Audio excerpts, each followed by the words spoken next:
Hi everyone, Reverend Beth Simmons here with a midweek moment for you this last week of February.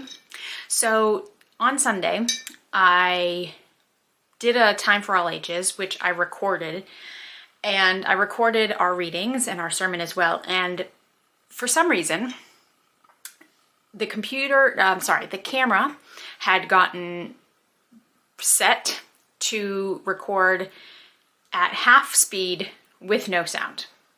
So unfortunately, those recordings were not usable unless you're a really good lip reader and you wanted to try and lip read.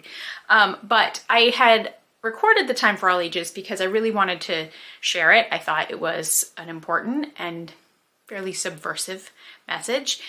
And so I figured, while there were some of you who were there in person on Sunday and heard this message and heard the response from the kids, many of you were not, so I thought I'd share it today as my midweek moment so that we all get this message. So what I did was I started by asking the kids how you recognize a king. What does a king look like? How can you tell somebody is a king? And the obvious answers came up. A crown. What kind of crown? Usually gold with jewels, fancy jewels on it. The king would have a scepter, and I asked what kind of seat the king would sit on. Oh, a throne. Where would the throne be? High above everybody else.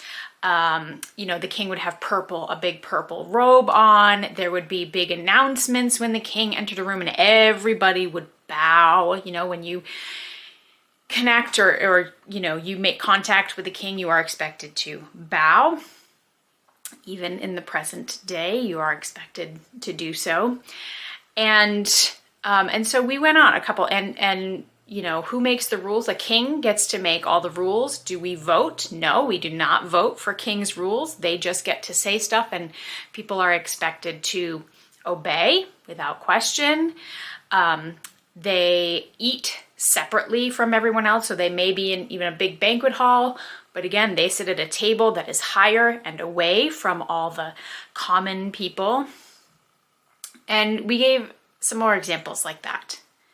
And then I asked about who was born at Christmas, who we celebrated, who was Herod looking for when he said, I want to find this king. And of course, the answer is Jesus. And so then I asked the kids, well, tell me about what Jesus was like.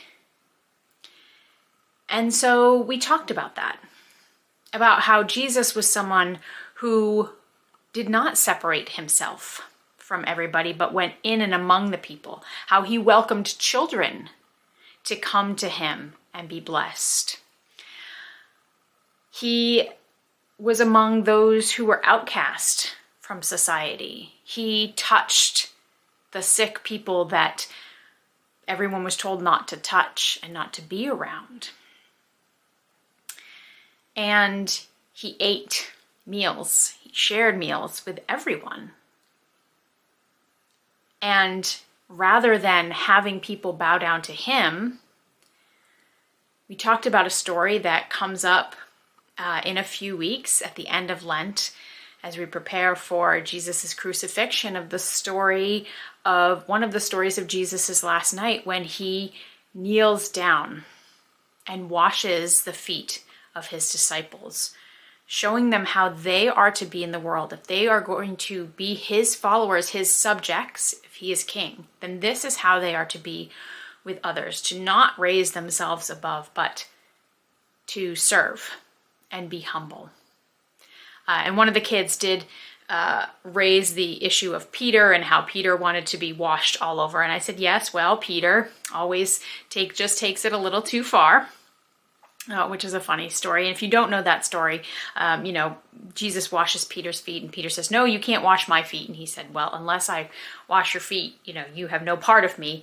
And then Peter says, well, not only my feet, but all of the rest of my body. And Jesus I can imagine him rolling his eyes just a little bit patiently, saying, no, the rest of you is clean. It just is this part that is needed.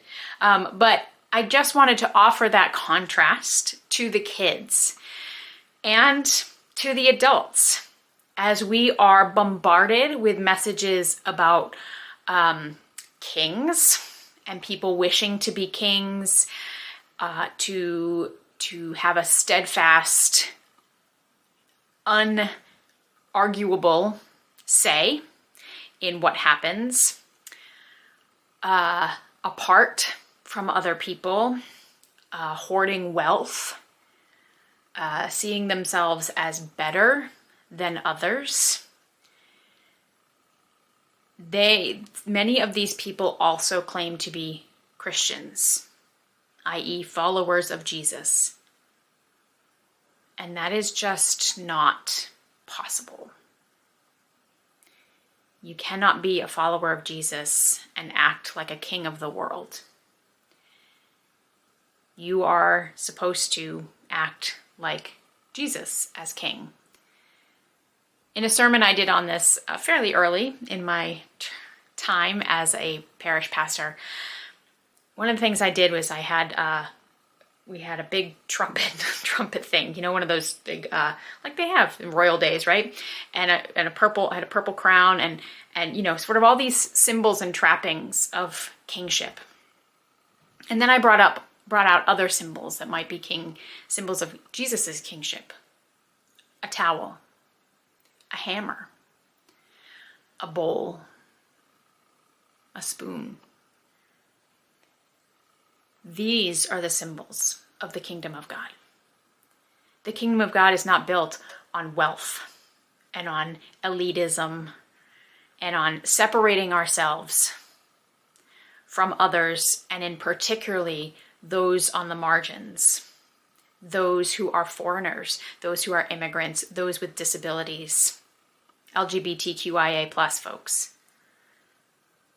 Instead, the kingdom of God is about sitting with those people, eating with those people, welcoming those people, loving those people, and serving those people, giving up whatever privileges we have so that they may be served. It's quite a difference, isn't it? Anyway, that is my message for this week. Just to remember, when you are hearing and seeing all these messages about kingship, to remember which king you serve and to which king you would bow down and lay down your life even. I hope that the rest of your week is